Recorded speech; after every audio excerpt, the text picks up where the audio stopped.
अगर आपने अब तक हमारे चैनल को सब्सक्राइब नहीं किया है तो प्लीज़ हमारे चैनल को सब्सक्राइब करें और हमारे आने वाले वीडियोज अपडेट्स पाने के लिए हमारे बेल आइकन को जरूर छू दें। हम किसी भी तरह के अपराध को जस्टिफाई नहीं कर रहे हैं, लेकिन कई अपराधी ऐसे होते हैं जो सिस्टम से जूझते हुए अपराध करने पर मजबूर हो जाता है और फिर वही अपराधी आगे चलकर प्रशासन और सरकार के लिए सिरदर्द बन जाता है। आज की कहानी एक ऐसे ही सिस्टम जनित अपराधी की है जिसने आगे चलकर सरकार के नाक में दम कर दिया था। जी हाँ, आज बात करेंगे वीरप्पन के लाइफ की पूरी कहानी को एकदम सिलसिलेवार ढंग से, ताकि उसके बारे में आपको पूरी जानकारी सही मिल सके। तो चलिए जानते हैं उनके पैदा होने से लेकर इनकाउंटर तक की पूरी कहानी। नमस्कार, मेरा नाम है प्रशांत और आप देख रहे हैं बेजोजरा.com का यूट्यूब चैनल। शुरू करते हैं वीरप्पन के जन्म से। वीरप्पन का जन्म 18 जनवरी 1952 को कर्नाटक जिले के गोपीनाथम नामक गांव में एक चरवाहा परिवार में हुआ था, जो तमिलनाडु के सीमा से लगा हुआ एक जंगली इलाका था। अपने बचपन के दिनों में वह मोलाकाई नाम से भी जाना जाता था। 8 साल की उम्र में वह एक अवैध रूप से शिकार करने वाले गिरोह का सदस्य बन गया। अगले कुछ सालों में उसने अपने एक प्रतिद्वंदी गिरोह का खात्मा किया और संपूर्ण जंगल का कारोबार उसके हाथों में आ गया। उसने चंदन तथा हाथी दांत से काफी पैसा कमाया। वीरप्पन का पूरा नाम कूज मुनिस्वामी वीरप्पन था। उसके गांव के लोगों के मुताबिक पहले ये भी एकदम गरीब और साधारण आदमी था। फॉरेस्ट विभाग के लोगों ने ही इसे उकसाया था स्मगलिंग के लिए, ताकि थोड़ी बहुत मलाई वो लोग भी चाट सके। लेकिन फिर जब वीरप्पन पैसा बनाने लगा तो वो लोग इसको मारने के चक्कर में पड़ गए। फिर वो जंगल में भाग गया और तभी से नई कहानियों का सिलसिला शुरू हो गया। गांव वालों के मन में वीरप्पन के प्रति इज्जत थी, क्योंकि वो कभी भी गांव वालों को परेशान नहीं किया था। गांव वालों से जब भी कोई पूछता तो उनका कहना यह होता था कि लोग वीरप्पन के बारे में सिर्फ स्कैंडल या कोई जुर्म की कहानी ही सुनना चाहते हैं, पर ये कोई नहीं जानना चाहता कि एक गरीब आदमी कैसे पुलिस, राजनीति और सरकार के भ्रष्टाचार तंत्र में फंसकर वीरप्पन बन जाता है, और ये कितना तकलीफदेह होता है समाज के लिए, सरकार के लिए और प्रशासन के लिए भी। अब आगे बढ़ते हैं उनके जंगली जीवन पर। उनका जंगल का जीवन कैसा था और वहां पे उसने स्मगलिंग को किस तरह से अंजाम दिया। वीरप्पन ने केवल 10 साल की उम्र में ही अपना जौहर दिखाना शुरू कर दिया था और 1962 में उसने अपने जीवन का पहला जुर्म किया। वीरप्पन ने अपने गुरु सेवी गोंडर की हेल्प लेकर के एक तस्कर वीरैया को मौत के घाट उतारा था, जो उसके साथ कंपटीशन में था। जब इस बात की खबर जंगल के वन अधिकारियों को पता चली तो वीरप्पन ने 3 वन अधिकारियों को मार दिया, ताकि वो तस्करी की बात किसी और को ना बता पाए। अब आ गया था साल 1970, जब वीरप्पन एक शिकारियों के गिरोह में शामिल हो गया और अब सब कुछ ऑर्गेनाइज्ड ढंग से होने लगा।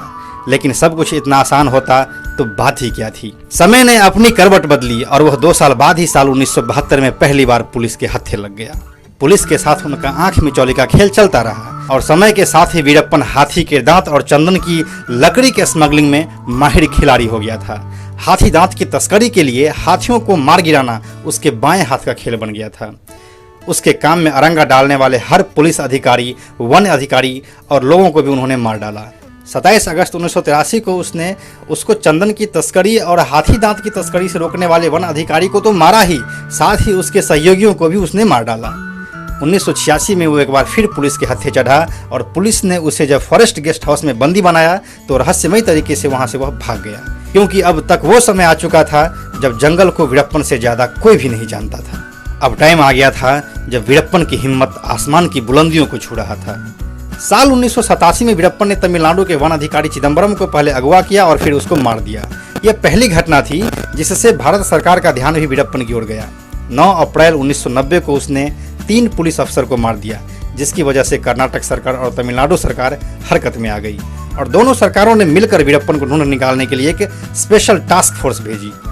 नवंबर 1991 में वीरप्पन ने सीनियर IAFS ऑफिसर पंदी पल्ली श्रीनिवास को मारकर उसका सर धड़ से अलग कर दिया था, क्योंकि वो उसके काम में रुकावट पैदा कर रहा था। वीरप्पन ने हाथी दांत के लिए लगभग 2000 हाथियों को मार दिया था और हाथी के दांत के स्मगलिंग में उसके मुकाबले में कोई और था ही नहीं।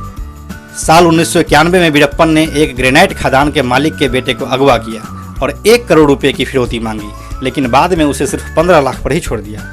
1992 में वीरप्पन ने रामपुरा पुलिस स्टेशन पर हमला बोल दिया, जिसमें उसने 5 पुलिस वालों को मौत के घाट उतार दिया और 2 लोगों को घायल कर सारा असला बारूद लेकर जंगल में भाग गया। इस भिड़ंत में वीरप्पन की टोली के भी 2 लोग मारे गए थे। इसी तरह उसने 1992 में मैसूर जिला के SP हरिकृष्णा, शकील अहमद सहित 4 कांस्टेबल को भी मार गिराया था। अब आता है साल 1993, जिसने वीरप्पन को लगभग सारी दुनिया में मशहूर करवा दिया। साल 1993 वीरप्पन की जिंदगी का सबसे रोमांचकारी साल रहा है। इसी साल वीरप्पन की तमिलनाडु पुलिस के अफसर रेम्बो गोपाल कृष्णन से एक नजदीकी भिड़ंत हुई जिसमें वीरप्पन बाल बाल बच गया था। फिर उसी साल 1993 में ही बीएसएफ के जवानों ने इस मिशन को अंजाम दिया, लेकिन उनके ऑपरेशन में सबसे बड़ी बाधा भाषा की थी, जिसके कारण यह ऑपरेशन फेल हो गया और बीएसएफ के 20 जवान भी मार डाले गए। उसी साल वीरप्पन ने एक बार फिर जाल बिछाया और पुलिस अफसर, वन अधिकारी और नागरिकों से भारी बस को विस्फोटक से उड़ा दिया। इस घटना को पोलर ब्लास्ट कहते हैं। ध्यान रखिएगा, इस घटना को बोलते हैं पोलर ब्लास्ट, जिसमें 22 नागरिक और पुलिस वालों की मौत हो गई थी। साल 1993 में ही वीरप्पन ने एसटीएफ के 6 पुलिस वालों को मार दिया, जिसके बाद बीएसएफ और एसटीएफ के ज्वाइंट ऑपरेशन के कारण वीरप्पन की गैंग के 9 लोग गिरफ्तार हुए और 6 लोग मौके पर ही मार दिए गए। अब गुस्से से भरे वीरप्पन ने साल 1994 में कोयम्बटूर के पुलिस उपाधीक्षक चिदम्बर मंथम सहित 2 लोगों का अपहरण किया।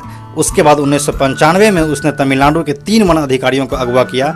1996 में उसने एक पुलिस इन्फॉर्मर सहित 19 पुलिस वालों को मौत के घाट उतार दिया था। अब आता है साल 1997।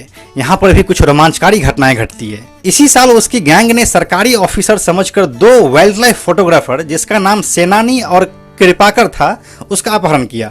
ये लोग उसके साथ 11 दिन तक रहे और फिर उन्हें बिना नुकसान पहुंचाए जाने दिया गया। ये दोनों फोटोग्राफर वीरप्पन के चंगुल से छूटने के बाद जो कहानी बाहर आकर सुनाई, उस बात पर यकीन ना करते हुए भी यकीन करने का दिल करता है। उनके अनुसार वीरप्पन हाथियों को लेकर बड़ा इमोशनल था। उसने कहा कि जंगल में जो कुछ होता है मेरे नाम पर मर दिया जाता है, पर मुझे पता है कि 20-25 गैंग शामिल है इस काम में। सारा का सारा काम मैं अकेले नहीं करता हूँ। मैंने ये सब काम बहुत पहले छोड़ दिया है। उन फोटोग्राफर्स के मुताबिक यह बात करते समय वीरप्पन नेशनल ज्योग्राफिक मैगजीन पढ़ रहा था। इस बीच एक और कहानी है, कन्नड़ के सुपरस्टार राजकुमार का अपहरण। साल चल रहा था 2000। अब वीरप्पन ने अपहरण किया कन्नड़ भाषा के सबसे बड़े सुपरस्टार राजकुमार का। वीरप्पन का गांव जिस राज्य में पड़ता है उस राज्य का नाम है कर्नाटक और राजकुमार तमिलनाडु में जन्मे थे। कर्नाटक और तमिलनाडु में कावेरी नदी को लेकर झगड़ा है, तो राजकुमार को इसीलिए किडनैप किया गया था ताकि पानी के मुद्दे पर बात की जा सके। ये वही कावेरी विवाद है जो अभी तक थमने का नाम नहीं ले रहा है। तो सोचिए इसकी जड़ें कितनी गहरी है। और अब तक आप लोग यह तो समझ ही गए होंगे कि वीरप्पन जयललिता और करुणानिधि के झगड़े की पैदाइश था, लेकिन पर्दे के सामने हमेशा रहा चंदन के लकड़ी और हाथी के दांत की स्मगलिंग और साथ में वीरप्पन का खूनी खेल। राजकुमार की किडनैपिंग के बाद 50 करोड़ मांगे थे वीरप्पन ने उसकी रिहाई के लिए, साथ ही बॉर्डर इलाकों के लिए वेलफेयर स्कीम। ये अपने गांव वालों के सामने हीरो बनने का एक नया स्टाइल था। हालांकि वीरप्पन ने 109 दिनों के बाद कन्नड़ अभिनेता राजकुमार को रिहा कर दिया था। अब आते हैं आखिरी कहानी पर, वीरप्पन के एनकाउंटर की कहानी। ये बिल्कुल फिल्मी साजिश थी। किस तरह से क्या अंजाम दिया गया आप आगे देखिए। साल 2002 में वीरप्पन कर्नाटक के पूर्व मंत्री नागप्पा को पहले अपहरण किया और फिर मौत के घाट उतार दिया। इस घटना के बाद से वीरप्पन को जिंदा या मुर्दा पकड़कर लाने वालों को सरकार ने 5 करोड़ रुपए इनाम देने की घोषणा की। वीरप्पन ने अब तक 184 लोगों को मारा था, जिसमें से 97 लोग सिर्फ पुलिस के ही थे। हाथियों को मारना इनका धंधा था। 10,000 टन चंदन की लकड़ी को काटकर उन्होंने बेच दिया, जिसकी कीमत 2 अरब रुपए थी। वीरप्पन को मारने के लिए जो टास्क फोर्स फॉर्म की गई थी उस पर अब तक 100 करोड़ रुपए खर्च हो चुके थे। वीरप्पन का कहना था कि पुलिस ने ही उनके भाई बहन को मारा है और इन पुलिस वालों को मारकर वह अपना रिवेंज पूरा कर रहा है। वैसे यह भी कहा जाता है कि वीरप्पन को आर्ट से बहुत प्रेम था। उसने अंग्रेजी फिल्म मार्लोन ब्रांडो की द गॉडफादर लगभग 100 बार देखी थी। इसके अलावा उसको खुद के राज्य कर्नाटक का संगीत भी अच्छा लगता था। वीरप्पन को अपनी घनी मूछें बहुत पसंद थी और वह मां काली का बहुत बड़ा भक्त था। कहा जाता है कि उसने एक काली का मंदिर भी बनवाया था। साल 2003 में जब विजय कुमार एसटीएफ के चीफ बने तब वीरप्पन का गैंग ढीला पड़ गया था। विजय कुमार के लिए वीरप्पन नया नाम नहीं था। 1993 में भी विजय ने उसको पकड़ने के लिए बड़ी मेहनत की थी, जब वीरप्पन का अपना साल चल रहा था। लेकिन अब समय बदल रहा था, लोग मुख्य धारा में लौट रहे थे। अब गैंग वाली लाइफ लोगों को अच्छी नहीं लगती थी। वीरप्पन के गैंग में लोग कम होने लगे थे और यह बात विजय कुमार को पता चल चुका था। अब आ गया था साल 2004, 18 अक्टूबर का दिन। उस दिन वो आंख का इलाज कराने के लिए निकला था। जंगल से जब बाहर निकला तो पपीड़ा पट्टी गांव में एक एम्बुलेंस ली, पर वो गाड़ी थी पुलिस की, जिसे विजय कुमार का एक आदमी ड्राइव कर रहा था, जो वीरप्पन के लोगों से दोस्ती कर चुका था। पुलिस के लोग रास्ते में छिपे थे। एक जगह गाड़ी रोककर ड्राइवर भाग निकला। फायरिंग होने लगी। ड्राइवर के जिंदा बच निकलने का कोई चांस नहीं था, लेकिन किस्मत अच्छी निकली और वो भाग निकलने में कामयाब रहा। वीरप्पन मारा गया। कहते हैं कि उसे जिंदा पकड़ने की कोशिश ही नहीं की गई, क्योंकि वो छूट जाता। लेकिन पुलिस रिपोर्ट यही कहती है कि हमने वार्निंग दी थी, पर उसने गोली चलानी शुरू कर दी और फिर बदले में हमें जवाबी कार्रवाई करनी पड़ी। तमिलनाडु स्पेशल टास्क फोर्स इस ऑपरेशन पर कई महीनों से काम लगातार कर रही थी और इस ऑपरेशन का नाम ऑपरेशन कोकून था। ये स्टूडेंट्स के लिए काफ़ी हेल्पफुल है, आप फिर से सुन लीजिए। वीरप्पन को मारने के लिए जिस ऑपरेशन को एग्जीक्यूट किया गया था उसका नाम था ऑपरेशन कोकून। वीरप्पन की मौत की खबर सुनते ही गोपीनाथम गांव के लोगों ने पटाखे जलाकर खुशियां मनाई। वीरप्पन के मौत के बाद इस गांव को कर्नाटक के सरकार ने इको टूरिज्म के लिए रिजर्व कर दिया। वीरप्पन का अंतिम संस्कार तमिलनाडु के मुलाकडू गांव में किया गया, जहां उनके परिवार के कुछ सदस्य और रिश्तेदार रहते थे। पुलिस ने पहले हिंदू रीति रिवाज के अनुसार दाह संस्कार करने की योजना की थी, लेकिन रिश्तेदारों के दबाव में आकर वीरप्पन को दफनाया गया था। वीरप्पन के लाइफ पर कई डॉक्यूमेंट्री और फिल्में भी आ चुकी है, जिनमें उनके लाइफ के अलग अलग भागों को दिखाने की कोशिश की गई है। वीरप्पन की कहानी तब तक पूरी नहीं हो सकती जब तक कि उनकी वाइफ की जुबानी आप ना सुने। ऐसा कहा जाता है कि वीरप्पन की बीवी ने उससे शादी इसीलिए की क्योंकि उसे वीरप्पन की मूछें और बदनामी रास आ गई थी।